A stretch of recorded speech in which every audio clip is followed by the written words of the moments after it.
Welcome back to the Gridiron Expert. It is officially the 1st of May, which means we're about 4 months away from the start of the college football season. And you know me, it is never, ever too early to start looking ahead. So first day of May, 4 months away, season's going to be here before we know it. Let's start looking at week one. What are some of the marquee matchups that we're going to have on that opening weekend of college football? The one that's going to go, Thursday through Monday. A lot of big games on deck. Let's preview them today. We're not going to predict any. Those are coming soon, in about a month. But let's take a look at some of the top matchups coming your way very, very soon. So welcome back to the Gridiron Expert, guys. Ready to break down some week one matchups for this upcoming college football season. As always, please continue to like, comment, subscribe, share our videos, and check out everything down in the description below. Because again, guys, here at the Gridiron Expert, college football never ends. The season never ends here at our channel. We want you to become a part of that. We want you to become a part of our discussion, the debate, and we want you to become a part of our GE Nation because we're building something very special here at the Gridiron Expert. So let's take a look at some games, guys. I mean, we're not breaking down every week one game here. We're probably leaving some off the list. If we are, leave them down in the comments below. We want to hear from you. But let's go ahead and jump into it. And again, these are not ranked in any particular order. But the first big game that we're kind of keeping our eyes on for week one, Florida at Utah. Florida at Utah. That's going to be a fun one. More than likely, Florida not going to be ranked. You could see the Utes ranked maybe in the top 15. I'd say anywhere from about the 16 to 25 range. And, this game's going to be a lot of fun. It's not going to be nearly as, I think, important as the game was last year when Florida defeated Utah 29 to 26 in Gainesville. That game was important for so many different reasons. It was the first game under Billy Napier. Utah was a top 10 team. They felt like they needed that win to kind of keep their college football playoff hopes alive. And it was an absolute thriller that Florida ended up winning. Many people thought that was the Anthony Richardson breakout game. Florida was legit.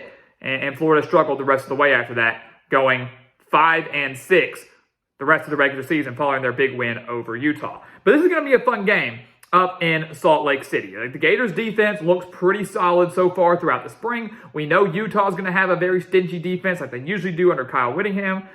You look at the quarterback battle, Florida, a lot of questions there. We don't know exactly who's going to be the starting quarterback for the Gators. None of their quarterbacks really look good in their spring game. Cam Rising, though, should be back and fully healthy for Utah in this game. And again, the Utes looking to avenge that loss to the Gators last year, and they might have a very good chance to do it. Not just because they have home field advantage, but the Gators don't have Anthony Richardson, who torched the Utes for 106 rushing yards and 3 rushing touchdowns last year. So this is going to be a very fun game, a great opportunity for both teams to get a signature victory in week one. Not predicting anything there, but I believe that Utah will be favored to start that game. Moving on. How about the neutral site game in Charlotte? I love this one. South Carolina versus North Carolina. This should be a top 25 matchup to start the season. And it's going to be a fantastic quarterback battle between Spencer Rattler of South Carolina, who threw for over 3,000 yards and 18 touchdowns last year, against Drake May of North Carolina, who threw for over 4,300 yards and 38 touchdowns last year. So great quarterback battle, two great offenses going at it. Shane Beamer, the young up-and-comer, versus Matt Brown, the old veteran coach of North Carolina. It's going to be awesome.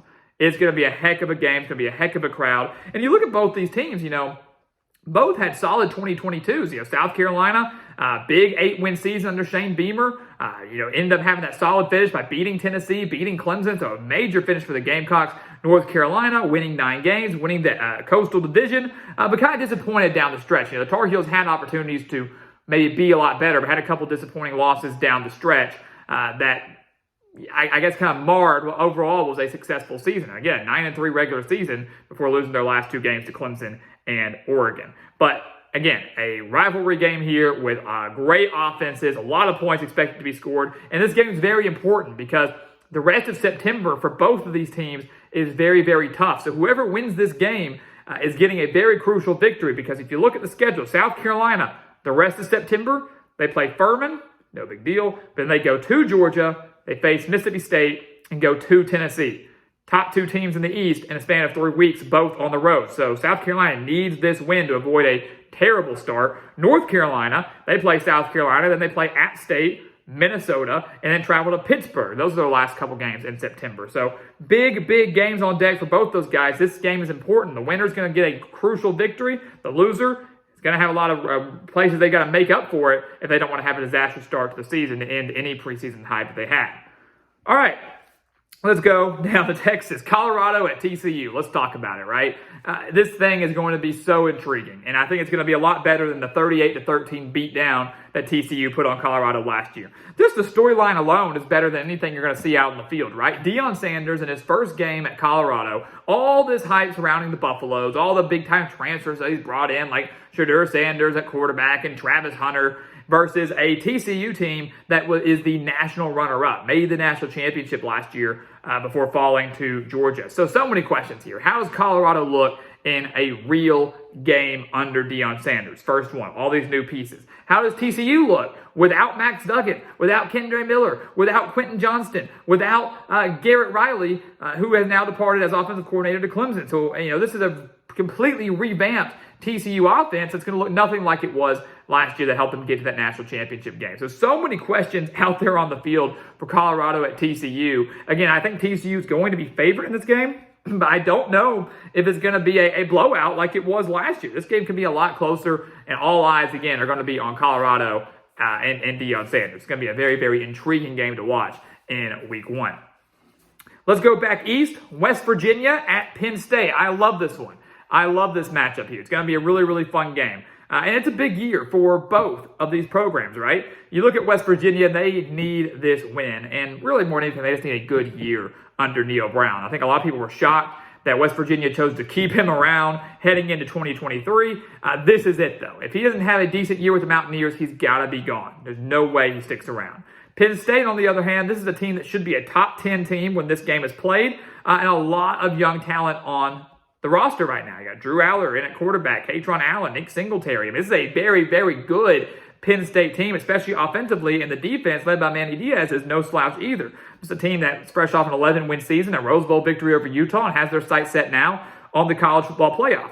So this is a dangerous team in Penn State, but West Virginia is certainly going to be no slouch either, assuming they can settle on a quarterback, whether it's going to be Garrett Green or Nico Marchiol at quarterback. So a lot of questions there for the Mountaineers, more so than for the Nittany Lions, but does make for an intriguing battle between two Power 5 teams. So that's going to be a fun game on Saturday, and I believe it's going to be on Saturday night. And then on Sunday night, this is by far the best game of week one. Mark it on your calendars. Don't miss it. You've got the next day off. It's Labor Day, so you can stay up late to watch this.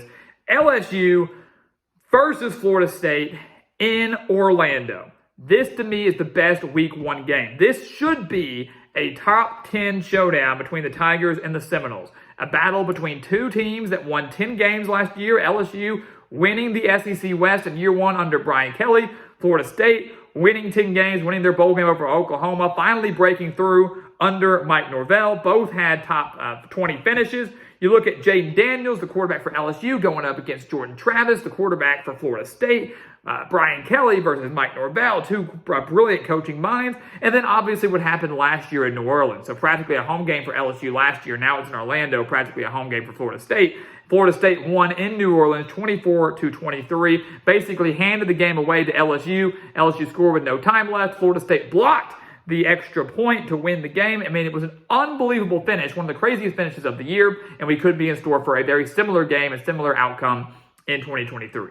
This has the makings to be one of the best games, not just of week one, but of the entire year. Two teams with a lot of hype surrounding them, a lot of talent returning. LSU practically returning everybody offensively. Florida State practically returning everybody defensively. Great clash of styles. So much anticipation. Two of the best fan bases in college football. This is going to be one heck of a matchup to start the season. Of course, all eyes are going to be on this game with it being on Sunday night. So there you go, guys. There are your top 5 week one games. It's not the best lineup that we've had as compared to recent years, but it's still going to be one heck of a way to kick off this college football season. Again, today's May 1st. We're about 4 months away from all this stuff kicking off. Week 0 is going to happen a little bit before that. It's going to be here before we know it. And of course, here at the Gridiron Expert, we're going to have you covered every step of the way. So as always, guys, thank you so much for watching us here at the Gridiron Expert. As always, please continue to like, comment, subscribe, share the videos. Check out everything down in the description below. Become a part of our GE Nation. And once again, guys, as always, thank you so much for watching. And we'll see you next time right here on the Gridiron Expert. Yeah.